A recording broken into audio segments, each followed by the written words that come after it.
Hoje nós vamos analisar primeiramente qual é a média desses alunos, se eles estão aprovados ou estão reprovados.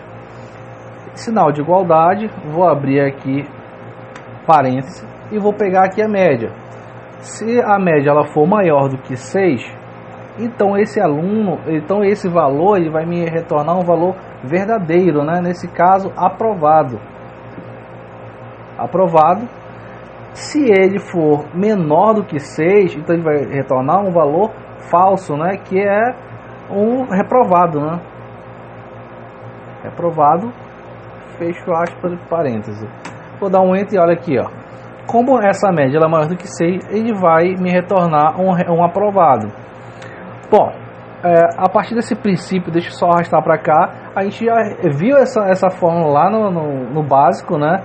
E agora nós vamos aprender como analisar a mais de um critério. Nesse caso, eu quero analisar se a média e o número de faltas são verdadeiros. Como assim? Eu coloquei a condição aqui ao lado, olha, se a média ela for maior do que 6 e o número de faltas for menor ou igual a 20, se esses dois itens forem verdadeiros, então ele está aprovado. Se um deles for falso, ele será reprovado. Eu vou fazer aqui, e como é que nós vamos trabalhar isso? Bom, a função se, é possível você fazer um se dentro de si, e ele vai te dar sim esse resultado de aprovado ou reprovado. Mas é uma função, fica uma coisa um pouco mais complexa. É diferente de você fazer agora com outros auxiliares, que são os operadores lógicos. Um deles que nós vamos trabalhar hoje é o E. Você consegue analisar mais de um critério para ele te dar esse resultado. Por exemplo, como começa aqui, olha, sinal de igualdade, se, eu vou abrir parênteses, e logo em seguida eu vou pedir o E, né, que é o teste lógico. Ele vai me dar aqui mais de um teste lógico. Vocês podem perceber, lógico 1, lógico 2. Então, como é que eu vou fazer? Eu vou pegar aqui a média. Se a média for maior do que 6, e aí eu coloco ponto e vírgula, descrevo. Se o número de faltas, né, nesse caso não dá para eu selecionar aqui. Então, eu clico aqui embaixo e coloco na setinha para cima, que ele seleciona a célula que eu estou querendo analisar. Se agora o número de faltas também for menor ou igual a 20, ele vai me voltar, vou fechar parênteses, né? Ele vai me voltar o que? Como aprovado, né? O valor verdadeiro, aprovado. E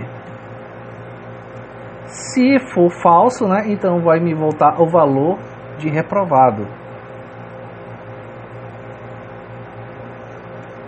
Fecha parênteses, dá um enter. Ó, vocês puderam perceber que aqui o número de faltas já está fora do critério que ele está pedindo aqui, olha. For menor ou igual a 20, ó, isso aqui é 21.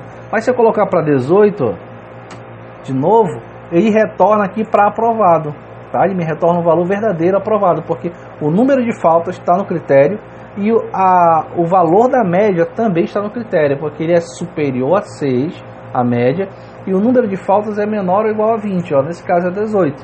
Vamos ver por restante. Se eu arrastar aqui para baixo, ele vai me dar da mesma forma. Como vocês podem perceber, olha, aqui está diferente, olha, o número de faltas está superior e a média é 6, então ele vai te dar reprovado. Número de faltas 2, mas só que a média é menor do que 6, então vai me dar reprovado também. Vamos supor aqui, eu vou fazer aqui ao lado, para vocês entenderem um pouco melhor como esse operador lógico funciona. Então, sinal de igualdade e, né, eu vou abrir o parênteses e vou pegar os mesmos testes que eu fiz aqui no status, tá? Então, eu vou colocar aqui média. Se a média for maior do que 6 e o número de faltas for menor do que 20, fechar parênteses, vou dar um enter, ó. Ele me retornou como falso. Vocês entenderam agora como funciona a função E? Eu vou arrastar aqui para baixo para vocês entenderem melhor. Opa! Então vocês podem perceber que aqui onde está o status, onde está aprovado, ele consta como verdadeiro. E tudo que está reprovado consta como falso. Entendeu? Então isso aí serve para vocês analisarem mais de um requisito, né? Sem fazer de uma forma muito complexa com a função C, um C dentro de C. É possível fazer mas só que fica de uma forma mais complicada e acredito que é muito melhor você trabalhar com os operadores lógicos, que é umas funções de apoio, né?